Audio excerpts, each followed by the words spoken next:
I'm going to let my dulcet tones go into the lobby because some people are there buying books, which is a good thing. I'm a great fan of that.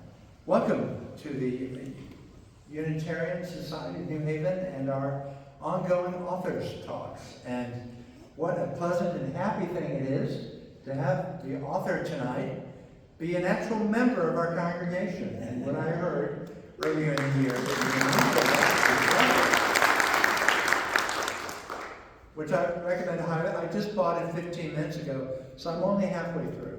So, but I look forward to reading it, and I had your previous book, of course. When I heard about this book coming out, I knew that this was the absolute great way to end the series that we've had this year, which have gone really, really well. And my hope is that this is something that will continue into the far future. And I understand that there are enough authors in the Hamden, New Haven area that if you throw a stone, you do hit one. So there are a lot of people that we can draw on, and but it is a particular pleasure to be able to have you here at our pulpit.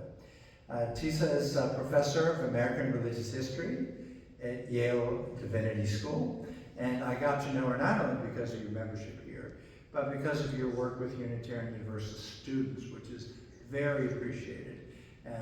And by meeting students at your home, I've been able also to observe your amazing vegetable and food forest garden. And it is so immaculate and so beautiful and so verdant that I think that'll be your next talk. So we look forward to that. And also affiliated with the Department of American Studies, History and Religious Studies at Yale. Guggenheim Foundation Fellow in 2021. 2022, an amazing co-editorship of an anthology on religious and U.S. empire. 2009, your very first book, We Have a Religion, about the 1920s Pueblo Indian dance controversy. And in 2017, Religious Freedom, the contested history of an American ideal. Tisa and her husband Rob Rolfe, who is here today. Where are you, Rob? If you want to play chess, he's your guy. They are longtime members here, singers in the choir. They are three wonderful children, Jordan, Sophia, and Dylan. And which one's going on in Princeton? Dylan. Excellent. Excellent school. I like that school. So this is Spirits of Empire. It is an unsettling story of how we settled America. And I think you've done a lot of original work and in a very verdant and fruitful area of historical investigation, which is how, as you put it in your subtitle, how settler colonialism made American religion. And I'm going to say no more, but turn this over to you. And we look forward, please welcome our own Tisa Wenger.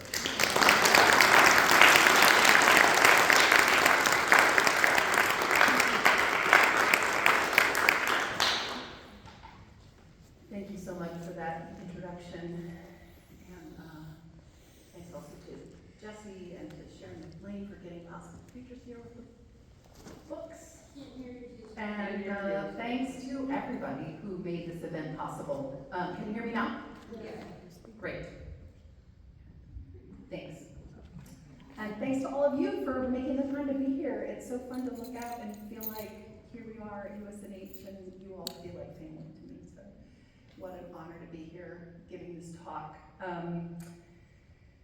So I want to start with a story. And if you read the book, this is actually the story that starts off the book.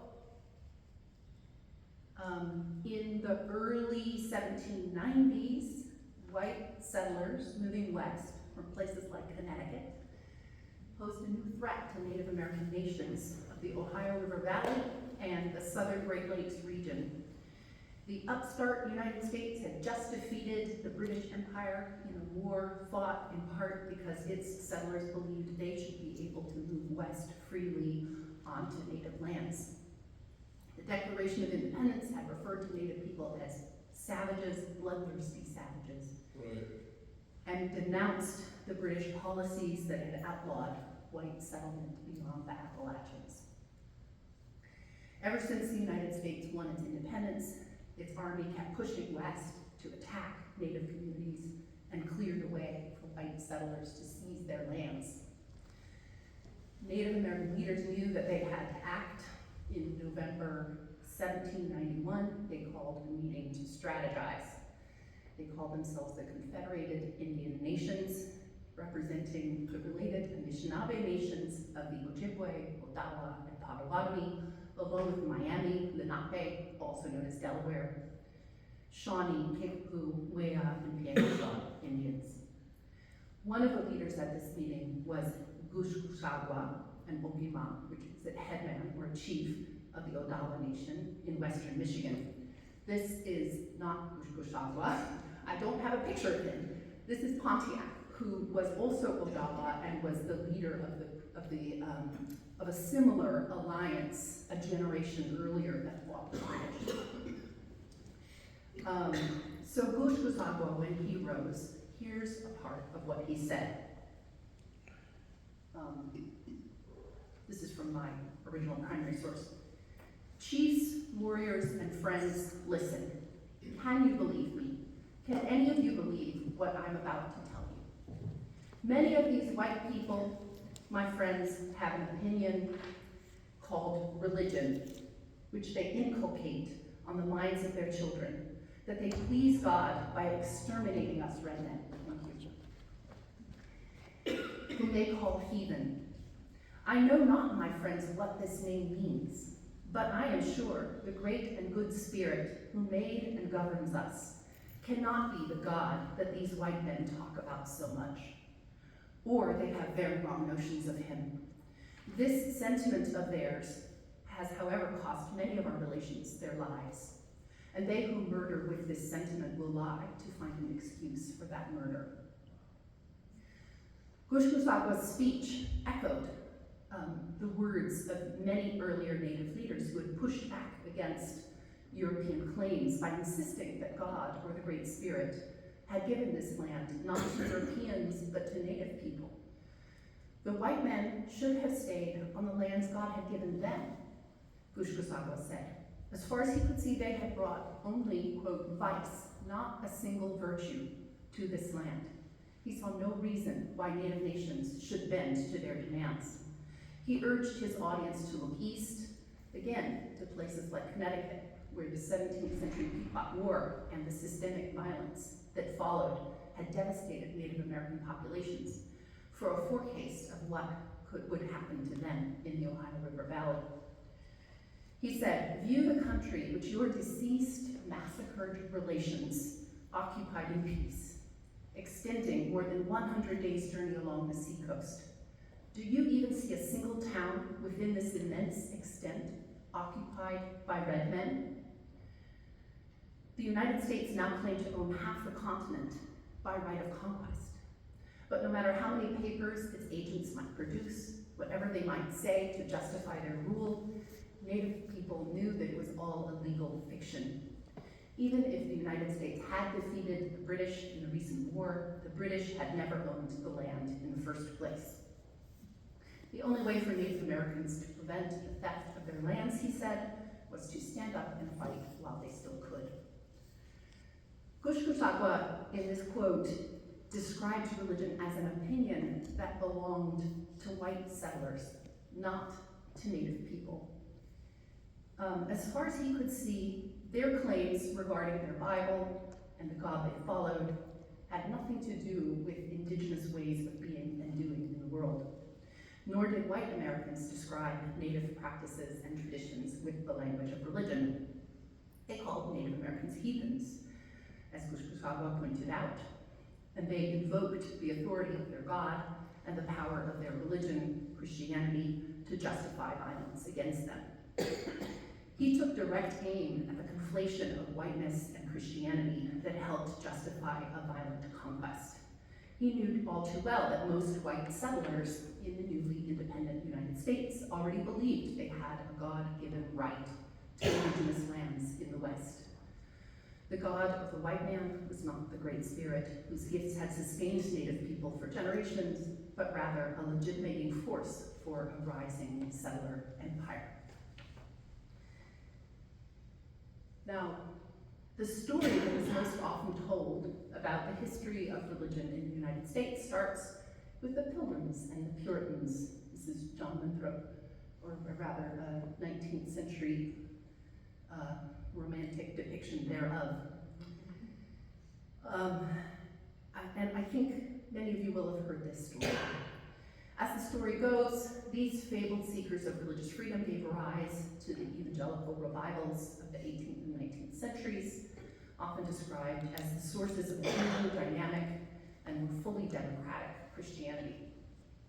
These narratives revolve around themes of progress and freedom, with Protestant Christianity in a starry role.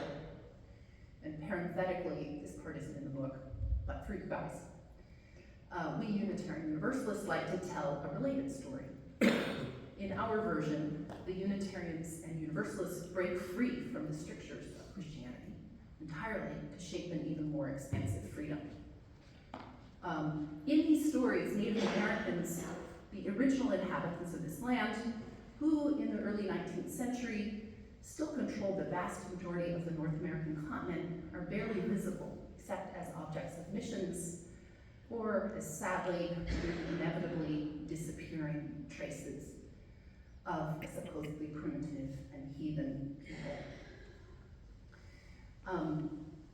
So my book takes inspiration from Gushkusagwa and also from contemporary Native American scholars, including my colleague Ned Blackhawk, who many of you heard speak here recently about his book. And my goal is to tell a different kind of story about American religion. If you were here for Ned's talk, you know that his book, The Rediscovery of America, demonstrates that Native Americans were active participants in every aspect of US history, and that our history as we know it would be unimaginable without them. But Ned is not much interested in the subject of religion. And so one way to understand my book is that I'm trying to do for religious history what Ned does for the broad US history writ large. So in this book, I want to show how the presence of Native Americans, along with the violence and the governing systems that were set up to defeat and control them, mattered specifically to the history of American religion. How American religion was shaped by this systemic anti-Indian violence, and how historians can and should think differently about the religion that this system produced. I argue, sorry to be reading a talk, otherwise I would have rambled so much that I'm unintended. I argue that American religion was shaped by the governing imperatives of the United States as an empire that was invested from the start in the conquest, displacement, and subordination of Native peoples. So when I say religion, I mean both the conceptual category, what counts as religion. Gushkusagwa helps us see that we can't take this for granted, right? Even he did not consider Native traditions to be religion. It was something belonging to white people. And I also mean the many lived traditions that this word names. Americans are also always arguing about what counts as legitimate or good religion. For example, anti-Muslim propagandists these days will tell you that Islam is really a political ideology masquerading as religion. On the other hand, plenty of people refer to sports fandoms or exercise regimens like CrossFit or other passionate pursuits as their religion. CrossFit religion, see? Most of the time they mean this metaphorically. But scholars of religion like to ask how such lines are drawn. It turns out it's hard to differentiate such practices from the traditions that we conventionally name as religion. Some would say that capitalism is the real religion of the United States.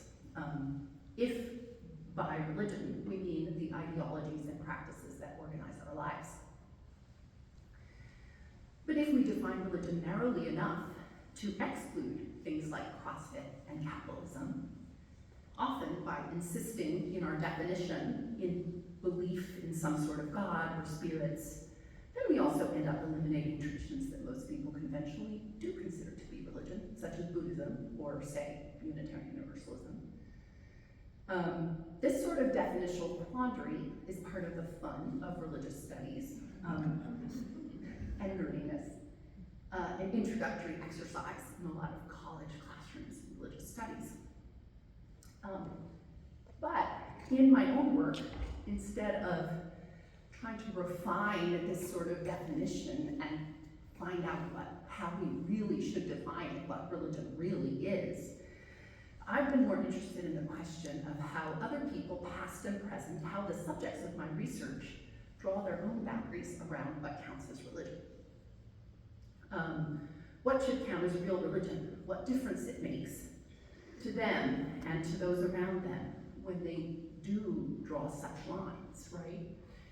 And how the structures of power and politics surround us and shape so much of our lives also shape public assumptions and controversies about true or false, real or fake, good or bad religion. And in this book, most of all, I ask how the presence of Native Americans and the unfolding structural violence of settler colonialism made a difference to how all sorts of Americans, including Native Americans themselves, defined, understood, and practiced religion. So I talked about the definition of religion. Now I want to talk about settler colonialism. You don't have to read this. I was just trying to find something to put up. So this is from a scholar named Nancy Shoemaker, who has defined 12 different types of colonialism. Settler colonialism is one type. Colonialism is a word that describes how empires govern their subject populations. Settler colonialism is one kind of colonialism, where extractive colonialism, for example, is built primarily around the extraction of resources from colonized lands. Planter colonialism, she says, revolves around the mass production of commodities, often a single crop like coffee or sugar or cotton, in order to enrich the colonial overlords. Settler colonialism involves the displacement of indigenous peoples and polities, nations, right, as nations, forms of government from their lands, and their replacement with white settlers and a new government that privileges them. So settler colonialism is the originary form and a continuing form of US empire. And I argue in this book that settler colonialism set the stage upon which every variety of American religion grew and shaped how Americans understood and argued about religion. So you'll recognize this place. Settler colonialism and its shaping influence on American religion did not begin with the Revolution. Already in the British colonies, Christian churches offered both theological legitimation and social institutions that enabled the growing reach of white settler rule. After independence, Baptists, Methodists, Presbyterians, Catholics, and yes, eventually Unitarians too, all served as de facto agents of an expanding US empire. Over time, all of these churches sanctified US conquests of indigenous lands and built the social networks that sustained a growing white settler society. Prominently cited in town squares and city centers, as in the New Haven Green, church buildings provided self-reinforcing evidence for the inevitability and rightness of the United States and for the rightful place of Christianity at its center. My colleague Sally Cromie calls this material establishment, right, which continues to inscribe Christian power on the landscape even despite the First Amendment. So white settler migrations into the American West also created new kinds of Christianity, such as the Church of Jesus Christ of Latter-day Saints, or Mormons, and there's a chapter in the book about them. Not going to talk about them today. Any group that wanted to be seen as legitimately religious, including Native Americans, African Americans, and newer immigrants who struggled to find a foothold in the United States, even if they didn't, whether or not they practiced Christianity, they had to fit into the model of religion that white Christians created. They had to kind of organize themselves to look like Christianity in many ways. So the title of the book book, Spirits of Empire, points to the diverse powers that animated, resisted, and were called into being under US empire. People invoked the spirits when they rallied for battle, when they celebrated victories, grieved losses, or sought new ways forward in a changing world. Native visionaries called on the Great Spirit. Many white settlers thanked the Holy Spirit for enabling them to conquer this land. But these proliferating spirits could never really be controlled, and their unruly legions have always haunted US empire in some ways. The English language concepts of spirit, spiritual, and spirituality, like religion itself, tend to assume, I think, a necessary distinction between the material and the spiritual, which is, the spiritual is envisioned as a kind of ethereal force, right? Set off from the things of this world. Many of the US officials in the book judged Native Americans to be so blinded by false spirits that they were incapable of seeing the distinction between the material and the spiritual. In their view, Native people who saw the rivers and the rocks as spirited beings could not understand or profit from the minerals beneath their lands. These judgments were distorted and insulting, but they reflected real differences also between worldviews. Indigenous traditions were generally organized around relations of kinship with the land and its other than human beings. In contrast, white settlers who posited a clear binary between matter and spirit could easily see the land as an object to be bought and sold.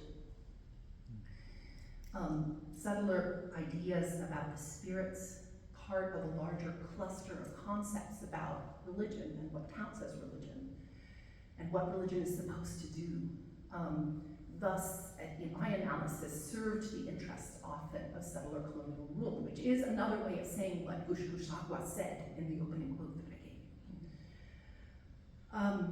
So this book includes a sprawling and often intersecting cast of characters, and sadly, I don't have time to tell you about all of them today. Catholic priests, Baptist missionaries, government agents, Mormons fleeing persecution in Missouri, white settlers moving west, Native people, Shawnee, Potawatomi, Ottawa, Ojibwe, and Kickapoo, who were trying to hold on to their lands and sovereignty against the onslaught of an expanding United States. These stories, this is a map that one of my graduate student research assistants created for the book. These stories are mostly located in what we now call the Midwest, starting in Michigan, Indiana, and Illinois, and then moving west into Missouri and Kansas. Those are the geographies of the book.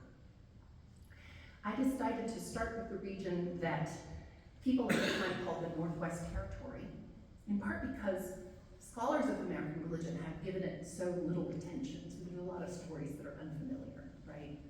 It doesn't fit into that familiar narrative about American religion. But also because it was here that the United States honed its tactics for settler colonial conquest.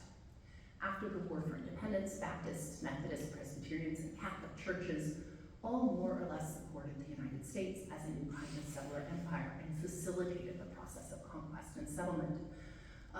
Over time, they helped sanctify the conquest of indigenous lands and built social networks that sustained a growing settler colonial society. I'll kind of show how that worked with a few on-the-ground examples in the book. So writing this book has also forced me to grapple some with my own family history. This is me. In the Midwest, some of my family history in the Midwest. My mother grew up in West Liberty, Ohio, and I spent several years of my early childhood in northern Indiana near Elkhart, which showed up in my research for this book as an indigenous place, home to indigenous Shawnee, Miami, and Potawatomi nations who in the early 19th century suffered a genocidal removal long before my family was there.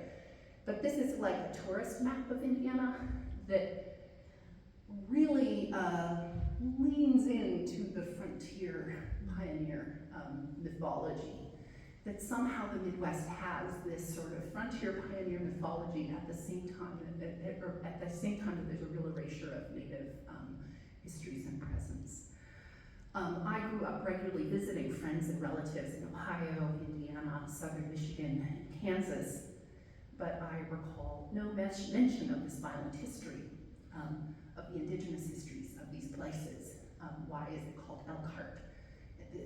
There were elk there, and it was an indigenous place. Or of the native people who today call this region home. I've come to see my family culture, Midwestern, proud of our Mennonite heritage of pacifism, aiming to remain followers of Jesus, apart from the sins of the world, as one variation on the larger regional theme.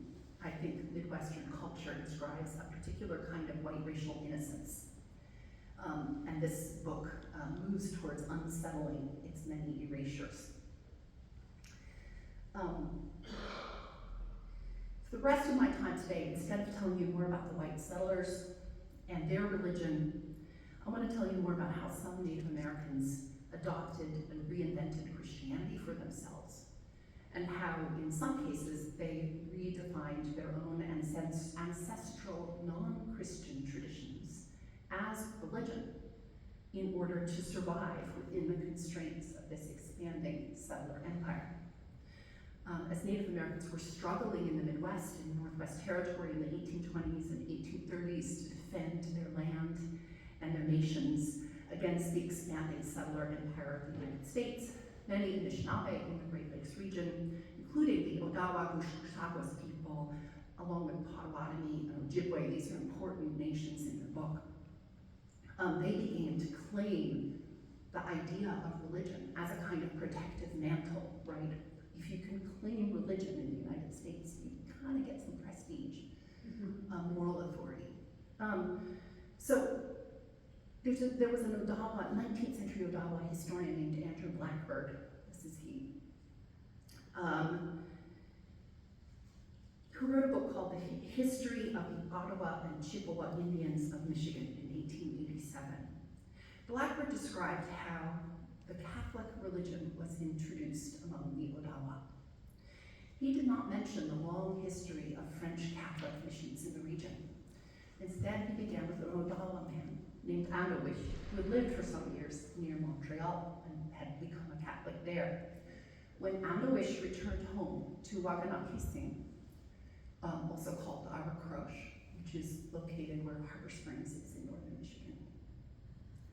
In northern Michigan in the 1820s, Blackbird explained that Andowish brought with him, quote, the faith of the Catholic religion.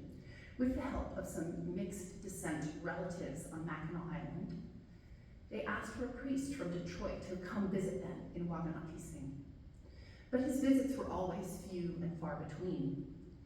In the absence of a priest, Blackbird recalled, his devoutly Catholic uncle, Asigina, an interpreter for the British on Drummond Island in Lake Huron, visited frequently to instruct the people in Catholicism. The crucial point in this account was that the Odawa chose to become Catholic for themselves. Blackbird wrote, this was the very way the first religion was introduced among the Odawa, although everybody supposes that some white people or missionary societies brought the Christian religion to the Odawa tribes of Indians at Aracroche. Blackbird's repetition of the word religion suggests to me that this concept, along with Catholicism itself, was becoming a way for Anishinaabe people to assert their own initiative and to locate themselves as civilized. We have a religion ourselves, right? In a way that settler colonial power brokers might finally respect. In 1823, Odawa leaders, including Blackbird's own father, Makatebinisi, petitioned President Monroe and his Secretary of War to send them a Catholic priest, and this is a copy of their petition. And you can see the Nodam clan insignia written with the signatures of the Ogima. The US government was openly sponsoring Protestant missions, and the Odawa wanted to make it clear that they preferred a Catholic. They claimed, quote, the liberty of conscience, to have a Catholic teacher or minister of the gospel, rather than a Protestant. The priests who had long ago visited Waganakising under French rule had instructed them in Christianity and agriculture, they explained. That time they had cultivated fields on our own ground. In reality, the Odawa had not needed to learn how to farm from any European. They had practiced their own forms of agriculture long before any Europeans arrived. But they knew that this sentiment would appeal to U.S. authorities who saw European models of religion, arts, and agriculture as the only civilized way of being in the world. The petition also drew a powerful connection between Odawa lands, sovereignty, and religion. They implicitly repudiated the specter of a forced removal and emphasized their rootedness in the land, on our own land, they said. And although it was far from the only factor, Christianity helped some Anishinaabe communities, including these Odawa communities, avoid a forced removal from their indigenous land.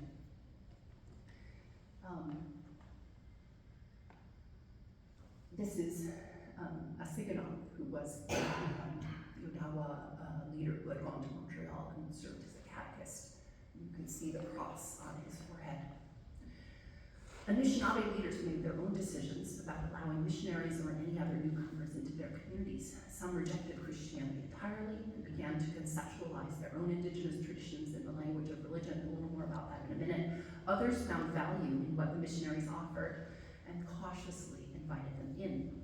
When faced with the choice between Protestant and Catholic missions, most Odawa and Potawatomi people preferred the latter. On the right here is a water fount made in the 1820s from birch bark by an Odawa artist in the Catholic Church, suggesting, right, how Odawa traditions and artistic practices also were worked with Catholicism. The long history of the Catholic Church in this region gave it a degree of familiarity, and its associations with the French and the British allowed it to provide a kind of counterweight, at least symbolically, to the power of the United States. In contrast, a growing number of Ojibwe people were drawn to the resources and the connections that Protestant missionaries could offer. And many of them became Methodists. With Ojibwe, there were some really, really influential and important traveling Ojibwe Methodist evangelists. Some Native people experimented with several types of Christianity, building connections with more than one mission, both in Canada and the United States, to see which could best serve their needs. Anishinaabe people like Siganon continued to move freely across borders that no empire could ever completely control their location. Just on the US-Canada border was an advantage in some ways. At a time when both Canada and the United States increasingly infringed on Anishinaabe lands, these movements across borders and between traditions facilitated Anishinaabe survival. The concept of religion, however much it was also an imperial complicity concept, was never only a white settler possession. As the assaults on Native nations grew more intense, the idea of religion and the Christian traditions it named also provided new resources for indigenous survival under US rule. So I'm also interested, right, in how how Native religions take new form under US empire and become named as religion under US empire. There's a robust body of scholarship cutting across Native American and religious studies, showing how Native Americans across the continent of North America and really across the Americas assessed the value of Christianity and sometimes claimed it as their own. Christianity, in truth, was only rarely helpful in the struggle to defend land holdings and sovereignty of indigenous nations. When white settlers wanted land, whether for mining, farming, or large plantations, they generally took it. But there were other reasons for Native people to embrace Christianity. For some, Anishinaabe, it offered new ways to access other than human powers, new forms of prayer, along with access to useful, practical, material resources in a changing world. Christianity was more likely to supplement than to replace older indigenous ways. Many Anishinaabe found continuity between Christianity and their own ancestral traditions. Later, under the restrictive conditions of reservation life, right? Reservations haven't really started at this time in most of the continent. Christianity would enable some indigenous communities to rework their own ways of knowing and doing into forms that U.S. authorities were more likely to allow. But the advocates of Catholicism did not represent everybody in the Odawa and Ojibwe communities.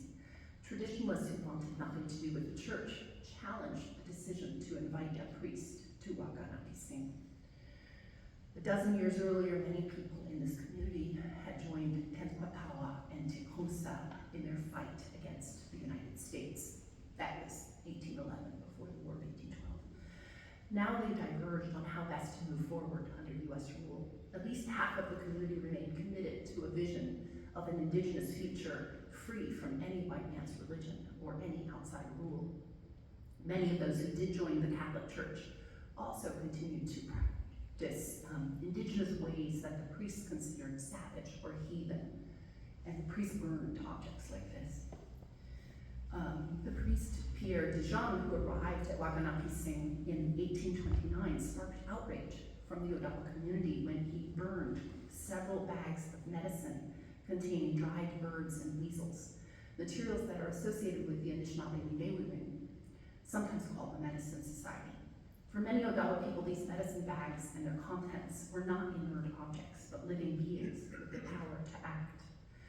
One Odawa Ogima said angrily to the priest, "Why destroy all these beings? Why do you forbid us to blow on the sick people with our ancient ceremonies, when without them the sick person is going to die?" These questions positioned Anishinaabe ways of doing and being in competition with Christianity, and of course the priests saw it that way too. The Ogama concluded, "Your religion is really strange. If we follow your advice, we would be like idiots. You know that we can know the future thanks to our superstitions. Experience shows us that our ways are good." Dijon's account of this exchange, and that quote comes from what the priest wrote back to Europe about what Native people were saying to him. So maybe take it from a good grain of salt, but it's the best sources we have. So Dijon demeaned indigenous ways as superstition and applied the word religion to Catholicism alone. But the Ogama was actually defending them as a superior alternative to Christianity. The availability of religion as a distinct category reshaped Anishinaabe traditions to meet the new mold. And so I argue in one of the chapters in this book that the Nidewiwin comes to be conceptualized as religion in new ways, where it had been called, and it continues to be called, the Medicine Society, right? So suggesting medicine, and you know, in European culture, medicine and religion they're considered separate categories. So is it this or is it that, right? It's both. It's a healing way, right? But the Anishinaabe language, like most languages around the world, it turns out, had no word prior to 20th century coinages that can easily be translated as religion. The Catholic missionary priest, another Catholic missionary priest named Frederick Baraga, translated the word religion into Anishinaabe Moyin as Ijitwawin. This is a noun based on the verb to do or act so, which in Anishinaabe Moyin implies the need for correct practice. Unlike the English term religion, the idea, it doesn't have much to do with belief or conscience, right? It's about correct practice. It doesn't imply a sphere set apart from others like economy, law, science, government. Instead, Anishinaabe people in early 19th century Michigan, they claimed the category of religion for themselves. They started to describe the Nidewiwin as religion when they were talking to missionaries and government agents. And And they used it to foster a kind of creative cultural persistence that the contemporary Ojibwe cultural critic Gerald Weisner calls survivance. As the category of religion gained salience for Native people, modern Native American religions, legible as such to the larger society and eventually under US law, were also being formed. So this is Mide women, a Mide chart showing the history and practice of the Mide Women's Society. While some Anishinaabe embraced Christianity, others began to reconceptualize the Mide Women as the religion of our fathers, a distinct religion for their own people. The Mide Women had developed out of ancestral Anishinaabe practices and traditions and consolidated by the early 18th century into a core institution in Anishinaabe society, including the Ojibwe, the Odawa, and many Potawatomi as well. Those are all separate nations that all belong to the same Anishinaabe family. By pushing back against the missionaries, Anishinaabe people helped shape a comparative, a category of religion that was also gradually starting to expand to include indigenous traditions. In the late 1830s, for example, a young Methodist missionary named Daniel Chandler visited the Ojibwe village of Ontonagon on Lake Superior. There he found a long lodge erected in the center of the village, and his boatman explained that it was a great medicine day. Chandler, this Methodist missionary, spoke enough of the language of Anishinaabe Momin that he did not require an interpreter. And he described in his journal a speech by an Ogima who exhorted all his people to continue steadfast in the religion of their fathers, who were now dead and no longer able to take care of their own religion. Now, there's no way of knowing from Chandler's translation what Anishinaabe words this Ogima would have used, or whether the native speakers at the time would have translated any of them as religion.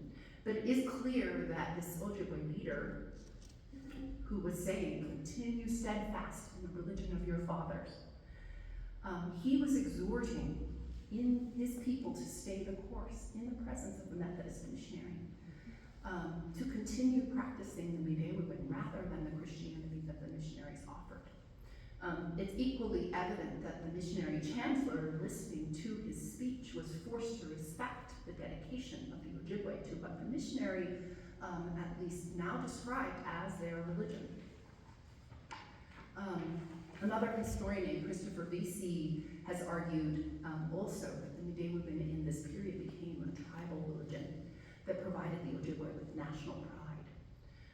It also helped fend off the culturally destructive and often frankly offensive incursions of both Catholic and Protestant missionaries, identifying Mide women as religion, as some Ojibwe and Odawa people now began to do, reinforced then Anishinaabe cultural and political resiliency under US rule. It was one way to push back against colonial configurations of power and knowledge that systematically excluded them. Both as a category and in lived experience, religion is always embedded. Now I'm wrapping down to my conclusion in case you're worried about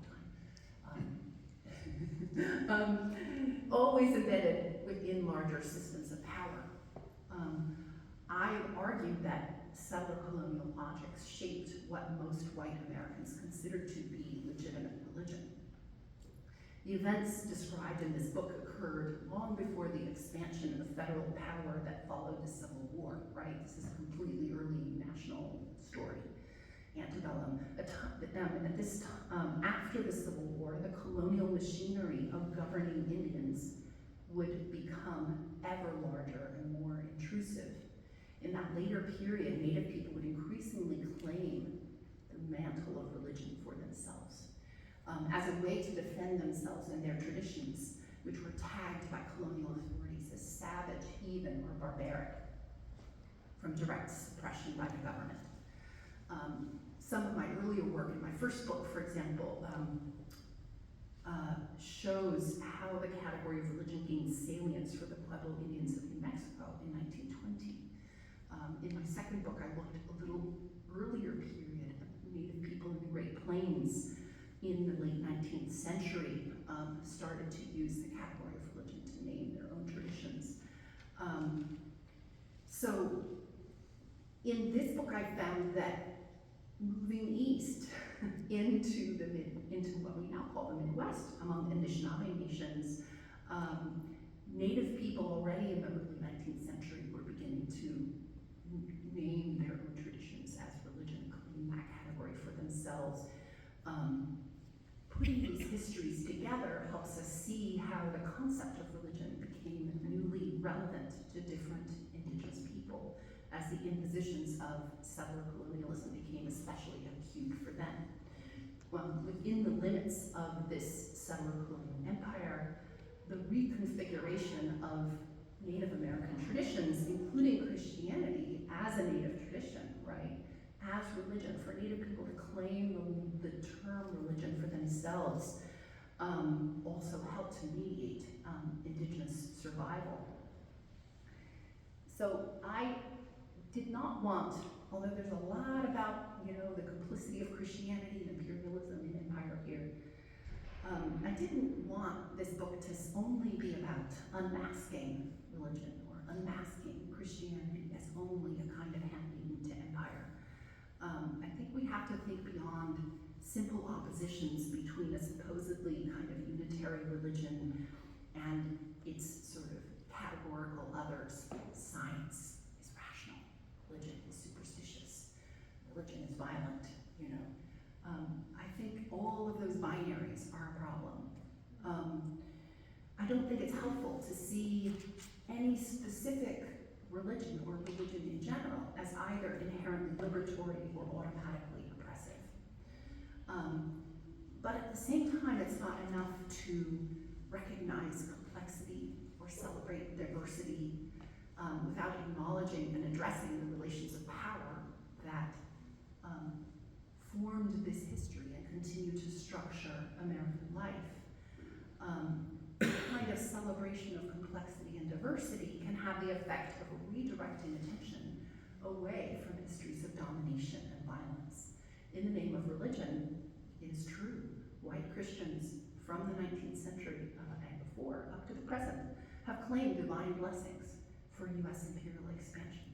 They have valorized for God and country, the civilization or democratization of new lands and peoples, celebrated liberty, but too often only for themselves, and policed the gender binary with hypermasculine zeal.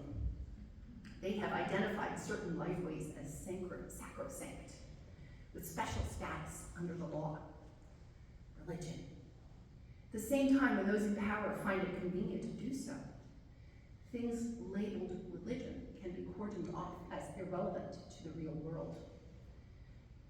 These themes are littered across the primary and secondary sources of American religious history, American history. They continue today in right-wing Christian nationalism, in the ongoing destruction of indigenous lands and waters, and I think in the corporate enthusiasm for the space race, and maybe AI too, as a new frontier. No power can be final or complete. There are always corners beyond imperial control, and even the most internalized forces of empire sometimes lose their hold. They never can quite control everything. There are always spaces to navigate in its gaps and its unraveling seams. If only glancingly, maybe we can still envision futures that move in some way beyond imperial terms. Identifying such fissures and imagining such futures are analytically perilous moves. I don't pretend to have the answers. I'm just a historian. We like to beg off on actually finding solutions. But by sitting with complexity in community and across communities, perhaps scholars, activists, and believers who are more constructive and imaginative than I am can find ways to unravel pieces of this imperial fabric and to weave alternative possibilities without assuming any single vision, scattered and messy, though I think the process inevitably must be to create more just and sustainable lives. Thank you.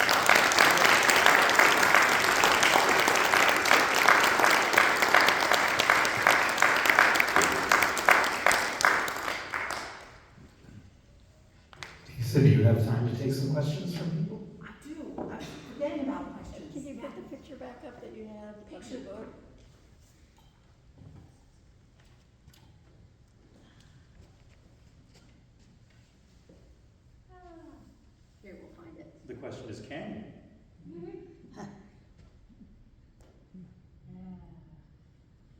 I can, but you can ask your question while I'm doing it. I'm assuming it's indigenous art at the top, and I'm wondering if you could explain what they are, or perhaps are those representative of the names of the people? Yes, so you remember when I showed the petition, I said those were clan insignia that in Anishinaabe women are called doden. And those are clan, the Crane clan, the Beaver clan. So this particular drawing was made in 1849 by a delegation of Ojibwe from Wisconsin, from what's now Wisconsin, who traveled to Washington, D.C. to argue for land and water rights. And so this represents the clans and their connection to land and the water, which you can see there attached by their hearts to the water of Lake Superior and the Great Lakes. And this is an image I discuss in the book, and this is also the bottom one. And the other piece of the story about this image is that it was included, my source for the image is a book by Henry Rose Schoolcraft, who is an important figure in the book. And he was a U.S. Indian agent for several decades in northern Michigan, Sault Ste. Marie, where he, soon after his arrival, married a mixed descent Ojibwe woman named Jane Johnston. Her father was a Scottish fur trader, and her mother was from a very important Ojibwe family. And he got all his stories from them, and he became known as a kind of folklorist and an expert on Native American stories. And after he left Michigan, he moved to Washington, D.C. and worked for the Office of Indian Affairs and sort of like wrote books about Indians and conducted surveys on, but he wrote about the Doden, which is a word that was later also totem is the word. If you know the word totem, it comes from Doden. Durkheim's theory of religion, totem and taboo, is drawing in part on Schoolcraft and on the knowledge that he gained from Ojibwe people. But Durkheim's theory of the totem makes it seem like they're worshiping the totem, right? And totem got misapplied then to lots of different indigenous traditions around the world. But the clan totem are not actually being worshipped. They are kin to the clan whose insignia they are, right? The clan considers that animal their relative, and it becomes the symbol of the clan. And so it becomes the word totem. I mean, so part of what I talk about in the final chapter is the way that the discipline of religious studies, which is my own academic discipline, is also shaped by this particular imperial history, right? And that image shows that very concretely because, it's both like this, it's actually a petition that the Ojibwe were bringing to DC. And then Schoolcraft kind of dismisses their petition in a way. He sort of says, this is what they're doing, but I'm really interested in, those primitive traditions and those primitive religions, and it becomes this whole thing about totem that has nothing to do with land and water rights, which is what the Ojibwe people were trying to do, right? So that's how that image functions for me. But when I argued with the press for a long time about the title, and we finally came up with this one, which we were very, very happy with. I was happy with, the press was happy with. When they wanted to design the cover, they asked if I had any ideas for images to use. And I said, I have no idea what you should use. you know, you guys are the designers, come up with something.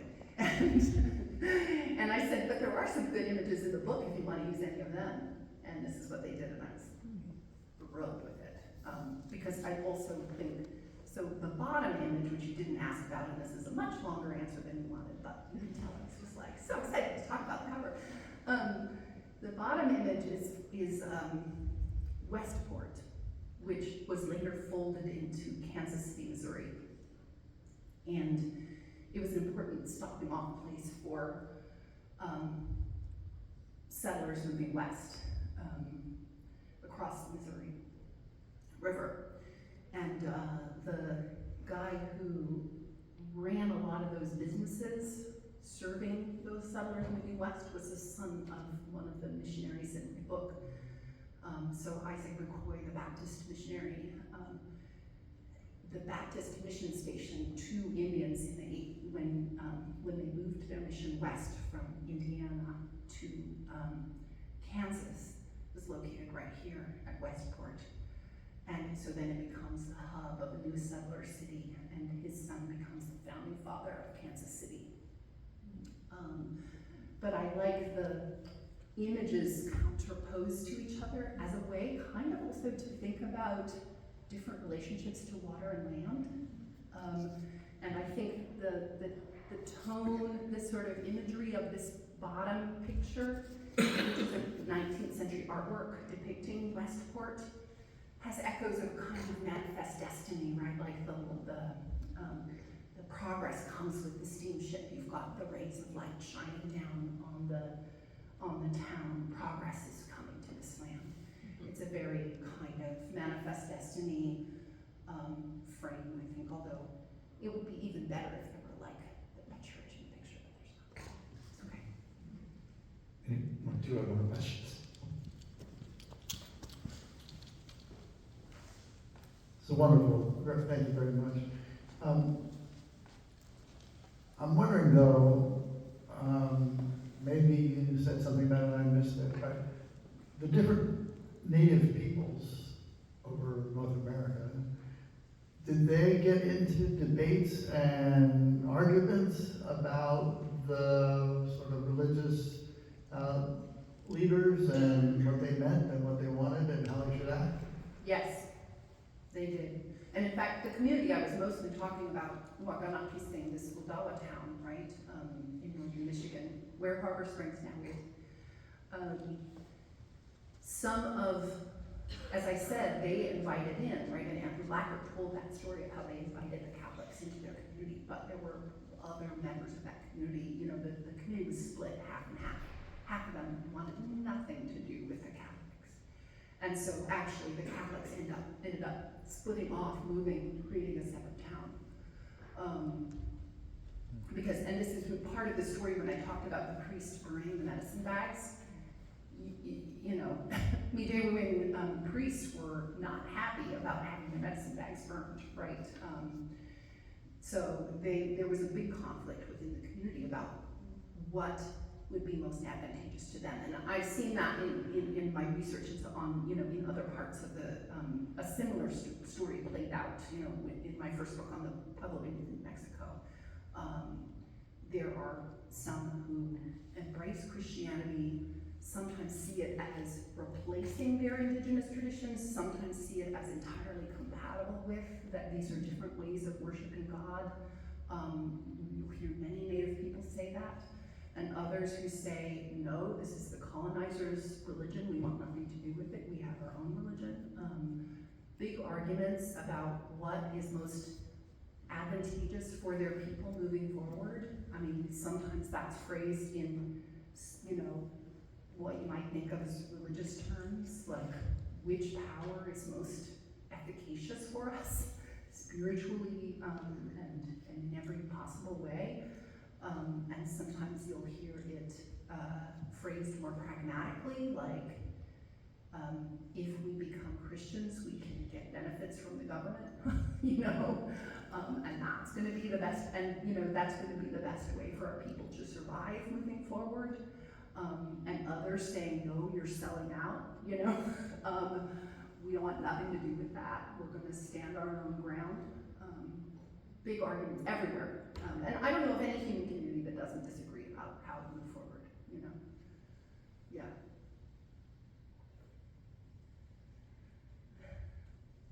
Tisa, I just wanted to share with you one thing that, it was a memory that came up as you were talking.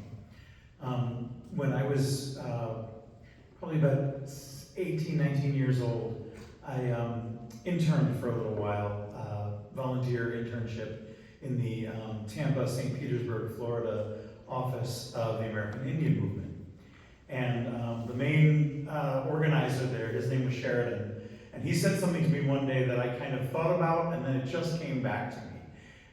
We were actually talking about religion and kind of this subject, and he said, it seems to me that white people spend most of their time trying to get away from each other, and they, put space between you in your homes, in your communities, and you need religion to bring you back together. And he said the Seminole have never really had that problem, so we've never really had religion because spirit is imbued in everything we do. Yeah. And you'll hear a lot of Native people say that today as well, like, religion is the wrong word. We don't have, we have sort of, and no, I think I think there's limits to any of the English language vocabulary, but they will often say spirituality as is because that word suggests a kind of more diffused, throughout everything, rather than religion that suggests a kind of like separate institution, right? Yeah. So I think the good news here is that, kind of unlike a lot of our other speakers, if we have more questions, we know where to find you. So I do encourage people to stay around. There's some cookies and some refreshment in the social hall. There are books. I'm sure Tisa would be absolutely tickled to sign some of your books for you.